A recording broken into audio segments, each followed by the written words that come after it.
G'day mates. Crikey, what a week, eh? What will you do? Darren, you're a minute and a half over. You are so getting punished. I have no ideas for what we can do, so click my hat and leave some comments so we can get some punishment ideas. What a week, eh? We had Tuesday come before Monday, some fill-ins. G'day to Kate and Shauna, by the way. It also appears that this week was brought to you by the letter P, seeing as we've been to parks and poems. So today I'll be reading The Man from Snowy River by Banjo Paterson, one of Australia's most famous poets. It's actually on our $10 note if you look really closely.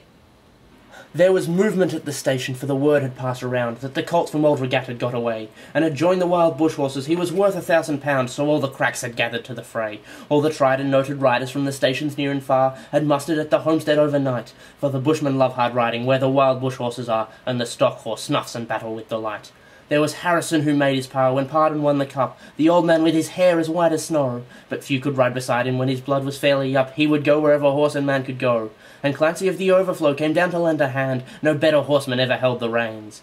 For never a horse could throw him while the saddle girths would stand, he learnt to ride while droving on the plains. And one was there, a stripling on a small and weedy beast, he was something like a racehorse undersized, with a touch of team or pony, 3 parts thoroughbred at least, and such by mountain horsemen prized. He was hard and tough and wily, just the sort that won't say die. There was courage in his quick, impatient tread, and he bore the badge of gameness in his bright and fiery eye, and the proud and lofty carriage of his head. But still so slight and weedy, one would doubt his power to stay, and the old man said, "That horse will never do. For a long and tiring gallop, lad, you'd best stop away. Those hills are far too rough for such as you." So he waited, sad and wistful. Only Clancy stood his friend. "I think we ought to let him come," he said. "I warrant he'll be with us when he's wanted at the end, for both his horse and he are mountain bred.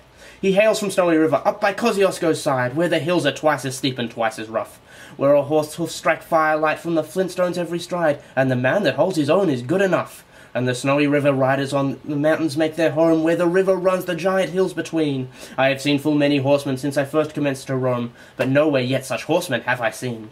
So he went. They found the horses by the big Minsoa clump. They raced away towards the mountain's brow, and the old man gave his orders, "Boys, go at them from the jump. No use to try for fancy riding now. And Clancy, you must wheel them, try to wheel them to the right. Ride boldly, lad, you must never fear the spills. For never yet was rider that could keep the mob in sight, if once they gained the shelter of those hills." So Clancy rode to wheel them. He was racing on the wing, where the best and boldest riders take their place. And he raced his stock horse past them, and he made the rangers ring with the stock whip as he met them face to face. And they halted for a moment while he swung the dreaded lash, but they saw their well-loved mountain full in view, and they charged beneath the stock whip with a sharp and sudden dash, and off into the mountain scrub they flew. Then fast the horsemen followed, where the gorges deep and black resounded to the thunder of their tread, and the stock whips woke the echoes, and they fiercely answered back from cliffs and crags that beetled overhead. And upward, ever upward, the wild horses held their way, where mountain ash and caranjong grew wide. And the old men muttered fiercely, "We may bid the mob good day. No man can hold them down the other side."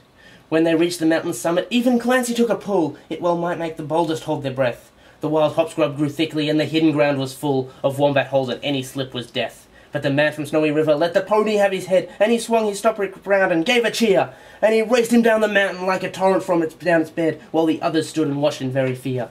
He sent the flintstones flying, and but the pony kept his feet. He cleared the fallen timber in his stride, and the man from Snowy River never shifted in his seat. It was grand to see that mountain horseman ride through the stringy barks and saplings on the rough and broken ground. Down the hillside at a racing pace he went, and he never drew the bridle till he landed safe and sound at the bottom of that terrible descent. He was right among the horses as they climbed the further hill, and the watchers on this mountain standing mute saw him ply the stock whip fiercely. He was right among them still, as he raced across the clearing in pursuit. Then they lost him for a moment where 2 mountain gullies met. In the ranges but a final glimpse reveals, on a dim and distant hillside, the wild horses racing yet, with the man from Snowy River at their heels. And he ran them single-handed till their sides were white with foam. He followed like a bloodhound on their track, till they halted, cowed and beaten, and he turned their heads for home, and alone and unassisted brought them back. But his hardened mountain pony he could scarcely ride as a trot. He was blood from hip to shoulder from the spur, but his pluck was still undaunted, and his courage fiery hot, for never yet was mountain horse a cur. And down by Kosciuszko, where the pine-clad ridges raise their torn and rugged battlements on high, where the air is clear as crystal and the white stars fiery blaze at the midnight on the cold and frosty sky, where around the overflow the reed beds sweep and sway to the breezes and the flowing plains are wide, the man from Snowy River is a household name today.